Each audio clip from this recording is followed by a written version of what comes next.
Hello and good morning still, I think by a few minutes. Yeah, 11:38. Okay, we are now just starting to see storms develop. I was trying to pull one more thing up here just to check that out, but we will see if that can happen while we are waiting here. Lots to talk about, as you know.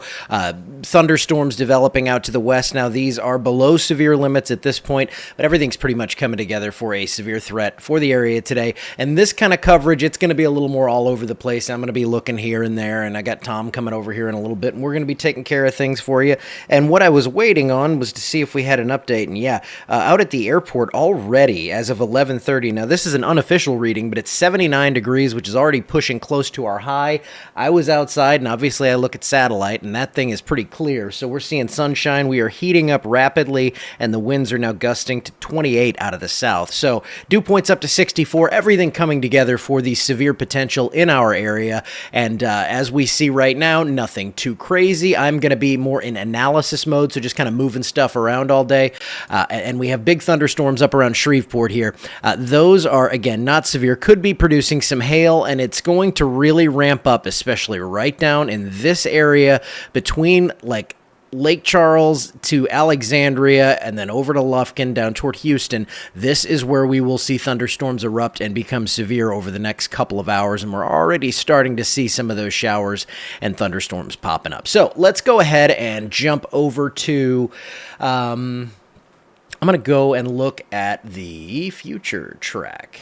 Yes, that's what we'll do. Okay, we're going to take a look at this one, and I'm just going to kind of scroll us through it here. I'm not going to be hitting play like I usually do. So this is the HRRR model, which has been performing very well. So this is what we're going to go with for our forecast today. And I showed you this morning. It looks pretty similar. Again, you don't want to focus on just one particular location, but what you want to focus on is the fact that there are individual cells, severe supercell potential here, just kind of a chain of those reaching down toward Houston, up toward Monroe by 3 o'clock. We could see a few developing out ahead of that, but even along what we would refer to as kind of the main line of storms, they are broken into these supercells. So it's a line of supercells as opposed to a line that's just a solid squall line of thunderstorms. And it looks like, because of how things are set up, that's going to be the main mode of these storms for today. So going on a little further into the future, and yes, I have a little bit of a cough. You may hear that every once in a while. We just kind of step through this, and by 4 p.m., big-time supercell thunderstorms still forecast to be going on across the area. And you kind of get the picture here. They just continue to regenerate. They have a pretty unspoiled air mass. You can even see the shape to these storms. Got that little kidney bean kink to them, and those are going to be rotating aloft and hopefully not at the surface. But you can just see here from about 2 until 8 o'clock, it's going to be really active. Then by about 9 o'clock, things do start to quiet down, and the worst gets off to our east into Mississippi. And then Avoyelles and St. Landry, you clear out by about 10 o'clock. Could be some big stuff down toward New Orleans, but we are going to be really focusing on that afternoon time frame. Again, peak heating of the day. That's right when these storms are going to be coming through. So it looks like we're going to see a lot of activity. We're going to see a lot of potential for these storms to be severe. And we're going to be watching things really closely. Let's go ahead and go back to analysis mode. Take a look at that radar right now. Nothing really cranked up and organizing just yet, but this is how it starts right there. Scattered showers, get a little farm of those down there, and then they kind of congeal into one solid updraft, and that's when we'll start to see these storms become severe. I'm going to go ahead and pause this. Sorry, getting away from the microphone.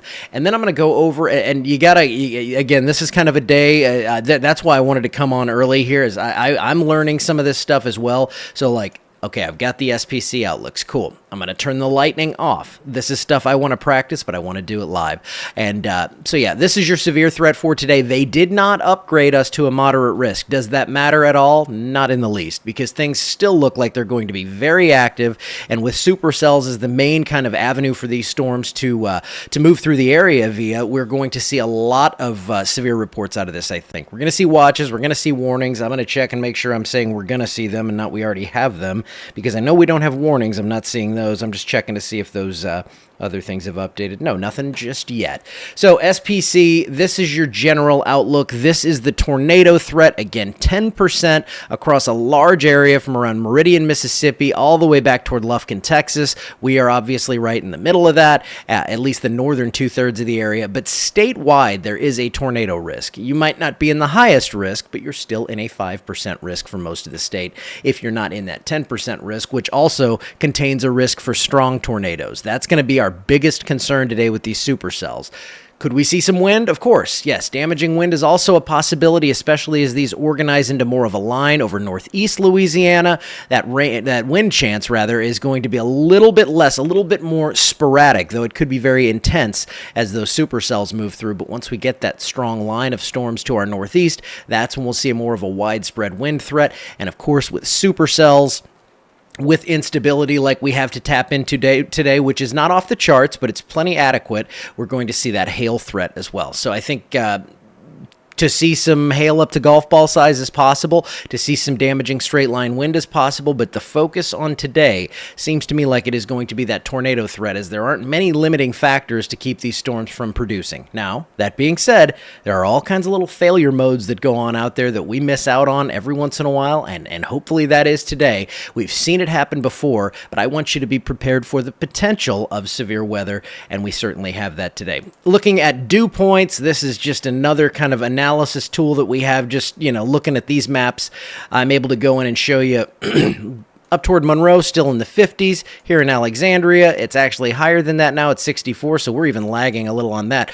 But there you go. Leesville, 65, toward Beauregard Parish in the upper 60s. Then you get in the 70s down here. And this is all moving straight in from the southwest. We're going to get those dew points to increase across our area. In fact, at last check, that's what I was looking at. We were at 64 on the dew point here, and the temperature's up to 79. So I'll put it back on radar, and I'm going to let you go here because I know we're going to be on a lot today. That's just, let me go ahead and do the regular radar. Okay. So I have a national radar mosaic that I can go look at everything across the country, and then I have local radars in Shreveport, Fort Polk, or Fort Johnson, and Lake Charles, as well as New Orleans. So we can go in, we can dive in and see all that stuff, and what I am seeing here is that these storms are coming along right as diagnosed. They're just west of Toledo Bend, up towards Shreveport, down into Texas, towards Sam Rayburn, and then north of Beaumont. And this is the area we're watching because that is that warm sector where we have plenty of instability and wind shear, and these things are only going to increase throughout the day. So I'm going to take a little break, eat a little lunch, and then I will be back live as soon as we start getting some warnings coming in, which could happen as soon as 1 o'clock. So I'll be here, Tom will be here, and we're going to walk you through this, and we're going to make it through this, and hopefully get all this information out to you as quickly as possible. I have to say thank you to all the sponsors that helped this become a reality, because this is, the day-to-day forecasting, that's great. I know a lot of people love that, but to be able to have this kind of system, I can't afford that on my own. So thank you to them, every single one. I'm not going to go start naming individually because it's amazing. How many have supported this whole operation. So thank you to them. Support them if you see their logo on stuff today, the website, the app, all over the place. All righty. I'm going to get on out of here. I'll see you back here in a bit, and we will be talking severe weather.